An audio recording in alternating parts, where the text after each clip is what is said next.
사랑해요.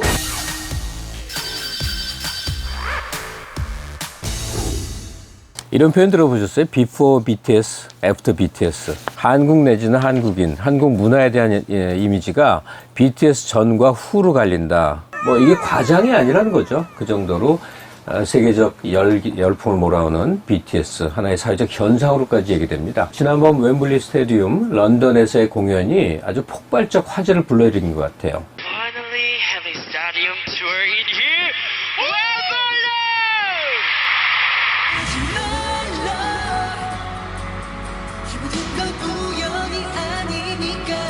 방탄소년단의 열풍이 도대체 어디에서 왔고 앞으로 어떻게 전개될지에 대한 얘기를 한번 나눠보도록 하겠습니다.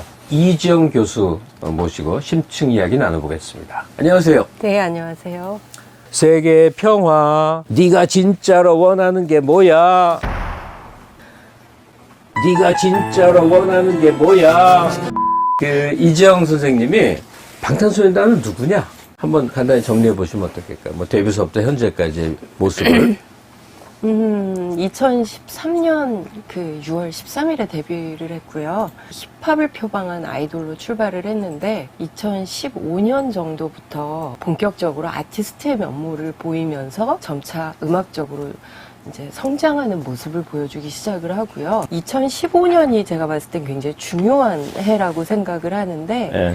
그 해에 이제 화양연화 시리즈를 시작을 하거든요. 그때부터 이제 미국에 강제 진출을 당하게 됩니다. 미국에서 자발적으로 팬들이 좋아하기 시작하다 보니까 그때 빌보드 앨범 차트 200에 171위인가로 2015년에 이제 데뷔를 하게 되죠. 네. 그러니까 2013년부터 지금까지 한 6년 정도를 쭉 보시면 앨범 판매량이 이렇게 차곡차곡 늘어요. 그리고 이제 빌보드에서 순위도 그때부터 차곡차곡 늘어가지고 이제 최근에는 다들 알다시피 1위를 3번을 세 번이나 한 해 동안에. 예. 예. 한 11개월 정도 만에. 그래서 그게 비틀즈가 1년에 3번 그 1위 한 이후로 처음이라고. 근데 깜짝 놀랄 정도예요. 그렇죠. 왜냐면 위대한 그룹들이 얼마나 많았습니까? 그럼요. 방탄소년단은 이전의 케이팝 밴드들이 뚫지 못했던 시장이 북미 시장과 유럽 시장입니다. 네. 이제 거기를 정복했다라고 하는 게 이제 굉장히 중요한 어떤 변별점이라고 생각할 수 있죠. 그들의 가사에 담긴 그 메시지 또는 문학적 심상, 이미저리나 문학적 표현 능력 이런 걸 진단해 보신다면 어떻게 보실 수 있을까요? 뭐 구체적인 노래를 예를 들어서 얘기하셔도 되고. 놀랄 때가 굉장히 많았는데요. 거의 책을 읽듯이 가사를 하나하나 음미하면서 노래를 듣다 보면 저보다 한참 어린 친구들, 뮤지션들임에도 불구하고 노래를 듣다가 이렇게 위로를 받는다든가 아니면 한 번쯤 나는 이런 부분을 내가 제대로 하고 살았나 라는 부분을 반성하기도 하고 그래 한번 다시 힘을 내보자 라는 생각을 하게끔 만들어요. 네. 저조차도. 그러면 이제 그 동시대의 비슷한 또래의 팬들 같은 경우에는 정말 크게 영향을 많이 받고 있습니다. 그러니까 아까도 이제 Love Yourself 자칫하면 굉장히 공허하게 들릴 수 있는 그럼요. 이야기거든요. 네. 그리고 좋은 말은 누구나 하는 거니까. 네, 좋은 말은 누구나 하고 그렇게 새로운 말도 아니에요. 그래. 그런데 중요한 건 이제 그 전까지 이들이 어떤 이야기들을 해왔는가를 바탕으로 Love Yourself라고 하는 메시지를 우리가 접근을 하게 되면 네. 의미가 완전히 달라져요. 2015년에서 17년 정도까지 쭉 해왔었던 이야기들이 비판적인 이야기들이 굉장히 많습니다. 네, 네. 그래서 이 수위가 사실 상당히 강하게 비판을 하는 부분들도 많이 있기 때문에 처음에 노래 가사 들었을 때 저 깜짝 놀랐어요. 이게 검열을 통과할 수 어떻게 통과할 수 있었던가. 있나. 그때가 2015년, 16년이니까 언젠지 아시잖아요. 굉장히 힘들 때였는데 네. 이런 정도 수위의 비판적인 가사를 한국 대중 가수가 노래로 불렀다라고 하는 것 자체가 굉장히 놀랐었고요. 그러니까 사회의 어떤 그 경제적인 빈부격차라든가 아니면 계급 문제, 억압적인 어떤 사회 질서 그리고 언론에 대한 비판, 정신건강과 관련된 우울증이라든가 공황장애 이런 문제들도 나와요. 근데 그런 문제들에서 자유로운 사람이 어디 있겠습니까? 현대에 살면서. 그러니까 그런 어떤 아픔들을 우리가 왜 아픈지에 대한 원인에 대한 부분은 이를테면 사회 비판적인 가사들이 우리에게 아픔의 원인을 알려주고 우리가 아프고 있는 현재 상태는 우울증이라든가 어떤 마음의 병들에 대한 이야기들을 우리가 터놓고 사실 잘 못하잖아요. 네. 근데 그것들을 터놓고 공론장에서 얘기할 수 있게 해주는 걸로 끌어내고 그리고 왜 어디가 아픈지를 우리가 안다면 그때야 비로소 우리가 스스로를 받아들이게 되고 스스로를 받아들이고 나 스스로에 대해서 speak yourself 하는 게 진정한 love yourself다라고 하는 메시지로 이어지게 되면 의미가 그냥 공허하게 좋은 말이 아니게 되는 거죠. 예. 네. 문화적 소양이 높은 사람들은 두 배로 즐기는 거예요. 그렇죠. 예전에 가사나 랩 보면 숨어 있는 것들이 막 나오거든요. 네. 아직 한 번도 글로벌하게 단 한 번도 언급되지 않은 오마주를 제가 발견한 게 있는데, 응? 뭘? 그 보이 위드 러브에 예. 중간에 랩 비슷한 부분에서 이 제이홉이 예.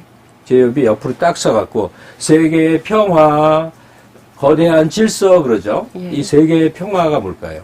아, 해석을 한다면 그러니까 거기서 이제 작은 것들의 중요성을 이야기를 하면서 그러니까 이 팬들이 달아준 날개로 그 이카루스의 날개로 태양을 향해 나아가는 게 아니라 눈을 맞추고 너에게로 다가가고 싶고 그게 세계의 평화다. 그러니까 아니요. 그러니까 세계의 평화나 거대한 질서 얘기하는 그런 공허한 이야기로 이렇게 내가 뭐 하겠어라고 하는 사람들 치고 제대로 뭐 하는 사람이 없거든요. 그러니까 그런 공허한 소리 다 집어치우고 난 정말 작은 너희들과 함께 하겠어라는 이야기로 저는 이해를 했습니다. 이 가사의 세계를 보면 문화적 또 음악적 소양이 경험이 많은 사람이 분명히 참여를 했거든요. 네. 근데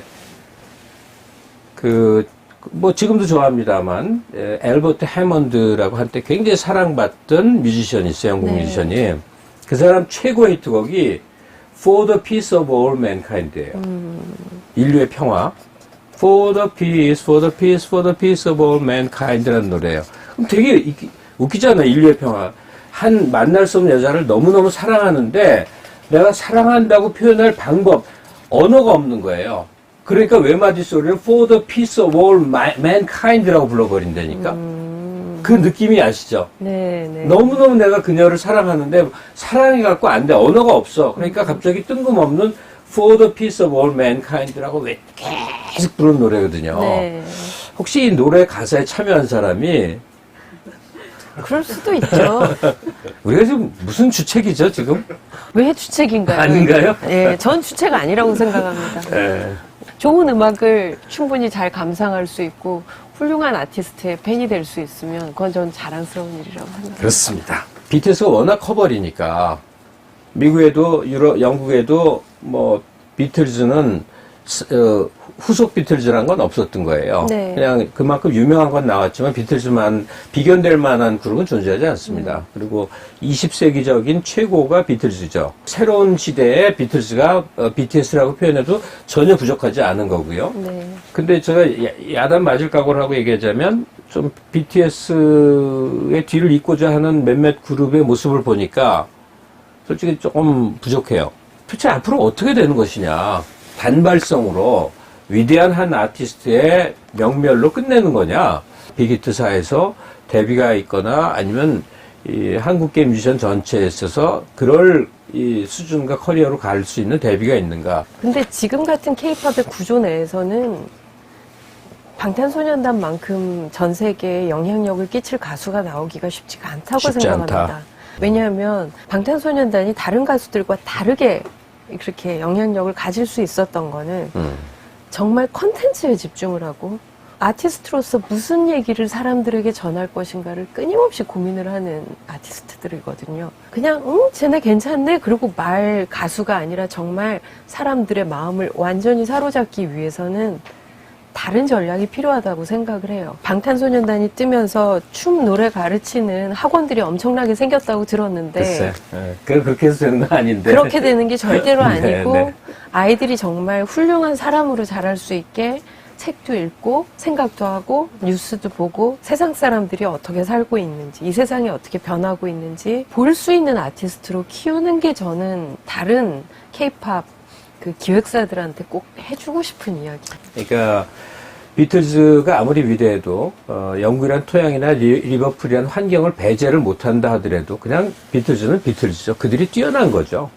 마찬가지로 BTS도 한국인이고 K-팝, K-컬처의 토양에서 자라났다고 하더라도 그냥 어떤 뛰어난 멤버가 있는 것이지 걔네들처럼 만들어야지 해갖고 학원 다니고 기획사에서 강력 지옥 훈련을 시킨다고 탄생하는 게 아니니까요. 네. 예. 방탄소년단을 얘기하면서 뭐 마무리를 하나의 언어로 이렇게 응축시켜서 표현해 본다면 뭘까요? 정상적이고 건전한 방식으로 성공하는 아주 좋은 사례를 보여준 방탄소년단 앞으로도 화이팅!